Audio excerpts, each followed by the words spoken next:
గజం భూమి కేవలం 5,500 రూపాయలతో 135 గజాల భూమి కేవలం 7 లక్షలు మాత్రమే. మదన్ మోహన్ గారు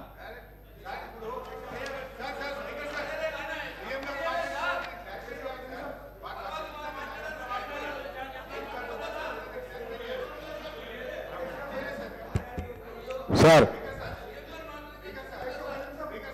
హానరబుల్ స్పీకర్ గారికి sir honourable speaker I request sir you have given enough time to him sir he already spoke 45 minutes sir we've been waiting sir ఒక్క నిమిషం sir speaker sir first of all నేను conclude చేయలేదు మధ్యలో ముఖ్యమంత్రి గారు లేచి ఒక్క నిమిషం సార్ ముఖ్యమంత్రి గారు లేచి మాట్లాడినారు అధ్యక్ష నేను I want to set right the record CM గారు నిజానికి నేను సభను తప్పుదో పట్టించలేదు గౌరవ సభానాయకుడు గారే తప్పుదో పట్టించారు నేను ఐ వాంట్ టు క్లారిఫై ఏంటంటే అధ్యక్ష ఇవాళ ముఖ్యమంత్రి గారు కూడా వినాలి నేను అఫ్కోర్స్ వాడిని తప్పనను కొత్తగా ముఖ్యమంత్రి అయినట్టు టైం పడుతుంది విషయాలు తెలుసుకోవడానికి నేను తప్పనట్లేదు అయితే అధ్యక్ష ముఖ్యమంత్రి గారు మీ ద్వారా గౌరవ సభానాయకుడు దృష్టికి తీసుకుపోతున్న ఏంటంటే అధ్యక్ష కాళేశ్వరం కార్పొరేషన్లో కేవలం కాళేశ్వరం ప్రాజెక్టుకే రుణాలు తీసుకోలేదు అధ్యక్ష పాలమూరు లిఫ్ట్ ఇరిగేషన్కు కూడా కాళేశ్వరం కార్పొరేషన్ ద్వారా తీసుకున్న రుణాలను ఖర్చు పెట్టాము it's not that Kaleshwaram corporation తీసుకున్న అప్పంతా కాళేశ్వరంకే ఖర్చు పెట్టారని ముఖ్యమంత్రి గారు చెప్పారు ఇది సత్యదూరమైంది నంబర్ 1 నంబర్ 2 నేను అంచనాలు అనలేదు ఖర్చు పెట్టిందే 83 వేల కోట్లు దాటకపోతే ₹1,00,000 అవినీతి జరిగిందని ₹1,00,000 కోట్ల అవినీతి జరిగిందని మా మీద బురద జల్లారు అని నేను చెప్పాను ఖర్చు పెట్టింది అన్నారు దాని ముఖ్యమంత్రి గారు అంచనాలు అన్నారు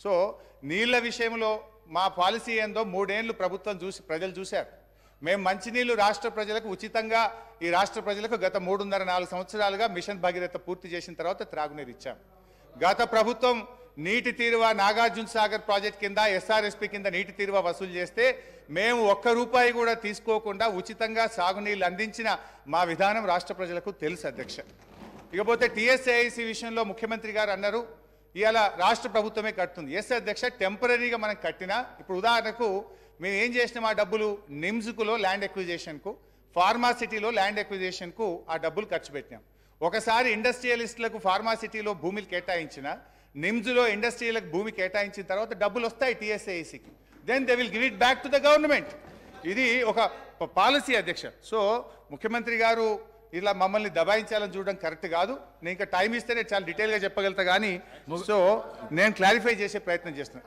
I'm going to conclude sir మీ సమయం అయిపోయింది సార్ నేను కంక్లూడ్ చేస్తాను సార్ కంక్లూడ్ చేస్తాను నేను ఎక్కువ చెప్పండి sir just 5 minutes I will conclude please 5 minutes అధ్యక్ష రాష్ట్రం అప్పుల కుప్ప అయితే అంతర్జాతీయ సంస్థలు రావు అధ్యక్ష ఎక్కడైతే ఇన్ఫ్రాస్ట్రక్చర్ ఉంటుందో ఎక్కడైతే పీపుల్ పర్చేస్ పవర్ ఉంటుందో ఎక్కడైతే స్టేబుల్ గవర్నమెంట్ ఉంటుందో ఎక్కడైతే ఏబుల్ లీడర్షిప్ ఉంటుందో అక్కడికే అంతర్జాతీయ పెట్టుబడులు వస్తాయి అధ్యక్ష ఇవాళ చిన్నప్పుడు కూడా మనం సుమతి శతకంలో చదువుకున్నాం అధ్యక్ష ఎప్పుడు సంపద కలిగినా అప్పుడే బంధువులు వత్తురది ఎట్లన్నన్ దెప్పలుగా చెరువు నిండిన కప్పలు 10,000 జేరుగదరా సుమతి సంపద వసతులున్న చోటికే కంపెనీలు వస్తాయి ఉద్యోగ ఉపాధి అవకాశాలు వస్తాయి అధ్యక్ష నేను ఐ వాంట్ టు కంక్లూడ్ అధ్యక్ష నేను ప్రభుత్వానికి ఒక విజ్ఞప్తి అధ్యక్ష I'm just appealing to the government అధ్యక్ష ఈరోజు ఫైనల్గా నేను గవర్నమెంట్ చేసే అప్పీల్ అధ్యక్ష ఇవాళ ప్రజల నిర్ణయం శిరోధార్యం వహించాలి ప్రజలకు వాళ్ళకి అవకాశం ఇచ్చిండ్రు మమ్మల్ని ఇక్కడ కూర్చోబెట్టినారు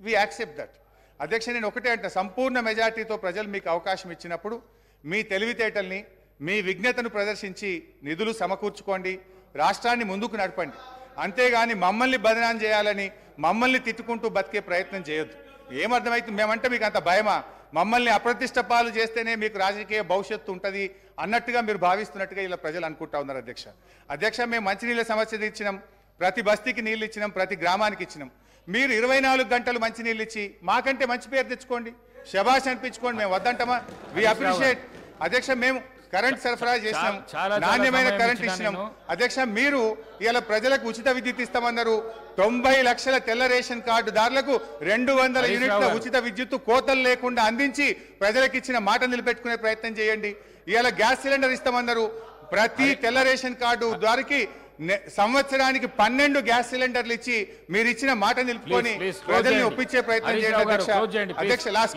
క్లోజ్ చేస్తాం అధ్యక్ష వ్యక్తులుగా మనం ఉంటాం పోతాం ప్రజల ప్రయోజనాలు ముఖ్యం రాష్ట్ర భవిష్యత్తును దెబ్బతీసే పద్ధతి వద్దు. రాష్ట్ర పరపతిని దిగజార్చే దుష్ప్రయత్నాలను మానుకోండి. ఒక చిన్న పుకార్తో స్టాక్ మార్కెట్ కుప్పకూలిన సంఘటనలు చూశాం. మీరు మన రాష్ట్ర ఆర్థిక పరిస్థితి మీద అధికారికంగా పుకార్లు సృష్టించి రాష్ట్ర భవిష్యత్తును ప్రశ్నార్థకం చేయకండి. ఈ శ్వేతపత్రాలు రాష్ట్ర ఆర్థిక ప్రగతికి కోతపత్రాలు అవుతాయి. దేశానికి దిక్సూచిగా ఉన్న తెలంగాణను దివాలా అనే ముద్ర వేయకండి. సంపద ఉన్నది, సమృద్ధి ఉన్నది, వృద్ధి రేటును పెంచండి. మరింత పకడ్బందీగా రెవెన్యూ లీకేజీలను అరికట్టండి. రాష్ట్ర అభివృద్ధిని చేయండి. అంతేగాని ఈ దుర్మార్గపు దుష్ప్రచారాలతోని దయచేసి బురద జల్లే ప్రయత్నం చేయొద్దు. This is my sincere and honest appeal to the government. Thank you అధ్యక్ష. అబ్బా అదే అధ్యక్ష అధ్యక్ష అధ్యక్ష కూర్చొని చెప్తాను. అధ్యక్ష, మన హరీష్ రావు గారికి గంట సమయం ఇచ్చినా కానీ హరీష్ రావు గారికి గంట సమయం ఇచ్చినా కానీ సమయం సరిపోలేదని అంటున్నారు. అధ్యక్ష సార్ కూర్చో సార్ హరీష్ రావు గారు హరీష్ రావు గారికి గంట సమయం ఇచ్చినా ఆయన తృప్తిగా లేరు అధ్యక్ష. ఎందుకంటే వాళ్లకు మన ఊర్లలో ఏమంటారు అధ్యక్ష, మేనమామ సాలు వచ్చిందంట అధ్యక్ష. అంటే ఆయనకు మాటలు చెప్పడంలా, అబద్ధాలను నిజం మాట్లాడట్లా. ఆ కేసీఆర్ గారు ట్రైనింగ్ మాత్రం కేసీఆర్ కుటుంబ సభ్యులకు మేనల్లునికి మాత్రం చాలా పోలికలు వచ్చినాయి అధ్యక్ష. ఇంత సమయం ఇచ్చిన తర్వాత కూడా మరి గవర్నమెంట్ని ఇట్లా మాట్లాడడం అంటే ఏంటి అధ్యక్ష ఇదంతా? అధ్యక్ష, నేను ఎందుకు చెప్తున్నా అంటే మన వ్యక్తిగతంగా నా పేరు తీసుకుంటా అధ్యక్ష. వ్యక్తిగతంగా నన్ను ఏమన్నాడు, నేను ప్రసంగానికి అడ్డు తగులితే ఏమన్నాడు, నువ్వు ఎంత మొత్తుకున్నా నీకు మంత్రి పదవి రాదు అని అన్నాడు అధ్యక్ష. సభా సాక్షిగా మైక్లో ఏమన్నాడు, నేను అడ్డుకుంటుంటే నువ్వు లేచి నిలబడితే మంత్రి పదవి రాదు, కూర్చో అన్నాడు అధ్యక్ష. నన్ను అన్నాడు. నేనేమంటున్నా, నువ్వెన్నేళ్ళు కష్టపడ్డ తర్వాతే కష్టపడ్డ హరీష్ రావు గారు కేసీఆర్ తర్వాత కేటీఆర్ అవుతారు, కానీ నీకు మోసం జరుగుతుంది, కానీ వాళ్ళు ఏం చేయరు నీకు. నువ్వు మాత్రం ఎంత కష్టపడ్డా నిన్ను వాళ్ళు నీకు తండ్రి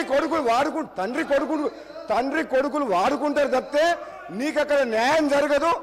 అధ్యక్ష ఒక్క నిమిషం ఒక్క నిమిషం నాకు కంప్లీట్ అయిపోతుంది. ఒక్క నిమిషం నన్ను ఒక మాట అధ్యక్ష, నాకు క్లారిఫికేషన్ ఇస్తున్నా. నాకు మంత్రి పదవి రావాలన్నా వద్దా మా ముఖ్యమంత్రి గారు మా అధిష్టానం నిర్ణయం తీసుకుంటుంది. నిన్ను మాత్రం తండ్రి కొడుకులు వాడుకున్నంత అన్నట్టు మాక్సిమం వాడుకుంటారు అధ్యక్ష. నేను చెప్తాను.